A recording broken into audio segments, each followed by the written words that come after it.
বুধবারে দেশের প্রধানমন্ত্রী নরেন্দ্র মোদীর মাকে নিয়ে কুরুচিকর মন্তব্যের প্রতিবাদে বুধবার সোনামুড়ায় বিজেপির দক্ষিণ জেলা কমিটির উদ্যোগে এক বিক্ষোভ মিছিল অনুষ্ঠিত হয়। মিছিল শুরু হয় সোনামুড়া মন্ডল অফিসের সামনে থেকে এবং শহরের প্রতিটি প্রধান সড়ক দিয়ে পরিক্রমা করে এই মিছিল গিয়ে শেষ হয় কংগ্রেস ভবনের সামনে।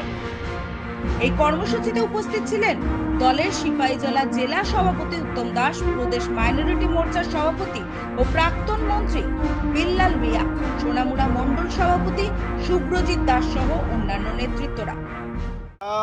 কিছুদিন আগে দেখতে পাই বিহারে কংগ্রেসের নেতা অর্থাৎ যারা রাহুল গান্ধী এবং আরজেডির নেতা, তারা আমাদের প্রধানমন্ত্রী নরেন্দ্র মোদীজির মাকে নিয়ে কুরুচিকর মন্তব্য করে।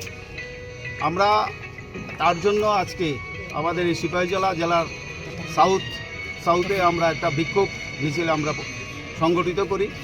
আমরা ধিক্কার জানাই এই মিছিল থেকে যে যশস্বী প্রধানমন্ত্রী, ওনার মা আজকে বেঁচে নেই, ওনার মা কোনোদিন রাজনীতি করে না, কিন্তু মাকে নিয়ে এরকম কুরুচিকর মন্তব্য করার প্রতিবাদে আমরা আজকে এই সিপাহীজলা সাউথে আমরা বিক্ষোভ সভা করি।